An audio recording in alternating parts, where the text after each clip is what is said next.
is empathy reserved for West while ridicule is reserved for India? When India suffers, it's called failure. When the West suffers, it's called a tragedy. More than 1,000 people have reported in France and more around Europe as an intense heatwave grips the continent. I am in Poland right now in a mountain region, but the temperature has crossed 35 degrees. Trust me, it feels brutal. Schools are shutting, outdoor activities are being restricted, roads are melting, railway tracks are melting, power systems are failing with increased cooling demand. Many homes and offices don't even have air conditioning or a fan like we have in India. Now think about this. In India, 35 degrees is considered pleasant in many places. Or maybe India is just used to it.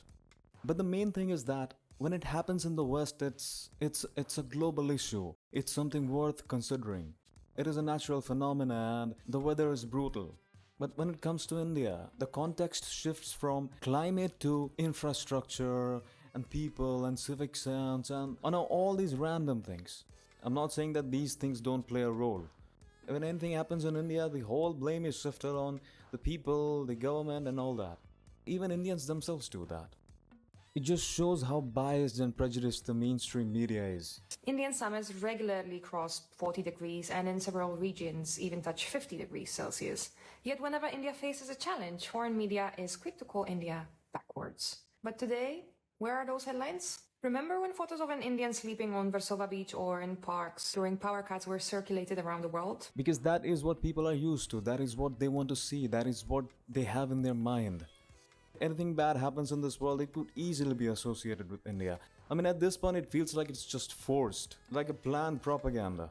Now, before the self-hating Indians say, "Oh, does that mean India does not have problems? Are you blind? You unbucked?" I know India has a lot to fix, but where's the empathy? I mean, what should be your primary approach when you see anything wrong? Maybe try to understand why it's happening, instead of being, because they're all like this. It's like you hate them and you're just finding reasons to justify that hatred. They became memes, they became jokes. India was mocked. Today, across parts of Europe, people are spending nights sleeping on beaches and grass in parks because that's the cheapest air conditioning option they have. This time, world doesn't mock them.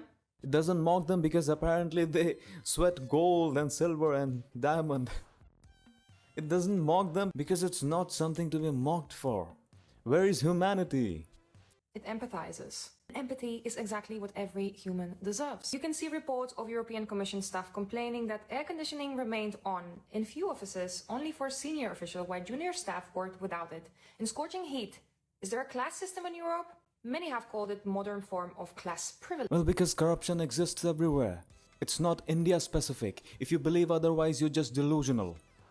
If inequality exists elsewhere, it's called an unfortunate circumstance. When challenges happen in India, they use this as a proof that the country has failed. Okay, let's say by your standards and your parameters it is failed. Who the hell derives pleasure from seeing someone failed and in a miserable situation? Like, ha ha ha ha, you're a failed country. What? Climate extremes are being a global reality. No country is immune. Yet somehow only India is expected to be perfect. India still has problems, no serious person denies that. We still have infrastructure gaps, we still have poverty, we still have a long way to go. But let's also acknowledge reality. Managing a nation of 1.4 billion people is not the same as managing countries with populations a fraction of that size. Imagine running a family of 2. Now imagine running a family of 200.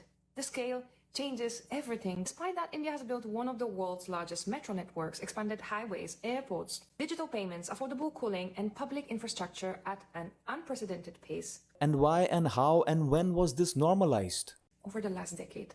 Why are we always taught to celebrate the strengths of other nations but only focus on the weaknesses of our own? Be objective, criticize India where criticism is deserved, but celebrate India's achievements with the same confidence. Because if we don't respect our own country, no one else will. India doesn't need blind nationalism. It needs informed, confident citizens who refuse to believe that India is destined to remain behind. The world respects nations whose people stand by them. Well, because they had to. They had no option. I personally feel these things are not something to be celebrated too much because every country eventually does that. But I get it, this person is trying to paint a more neutral perspective about India. But why is there even a need to do that? It's time Indians do the same. United, India can achieve what very few civilizations in history ever have. Divided, we only make someone else's narrative stronger. Well, that's true. If you hate your own country, your culture, and you keep finding reasons to justify it, then does it really fix anything? Are you actually doing anything to change the status quo? I thought it was over! Please, God, no, I can't. I can't go. Please, God! No, again, please, I'm begging you, please. I thought it was over! Please, God, no, I can't. I can't go. I can't go. I can't breathe. I can't breathe. I can't breathe.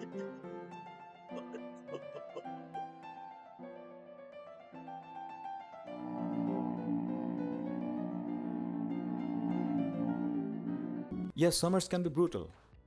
And YouTube, this is just a fun video. People laugh at these videos. It's made primarily for entertainment purposes. I think I need to keep mentioning this after every minute in my videos.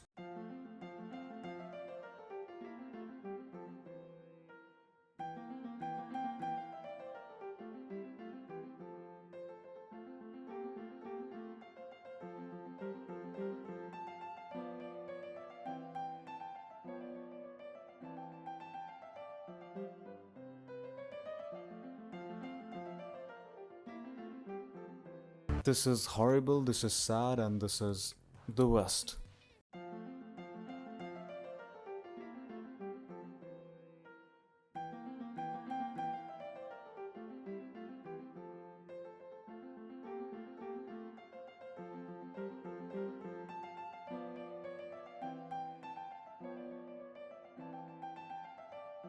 I have a million things to say about this video.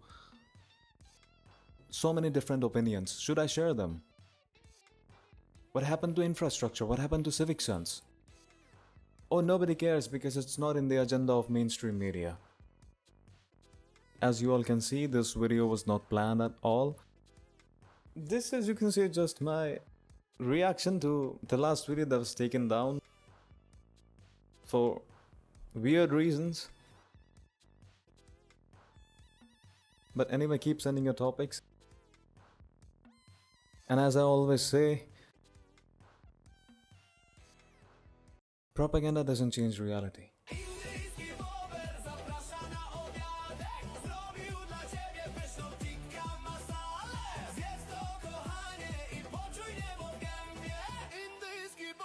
Pozdrawia cię pięknie.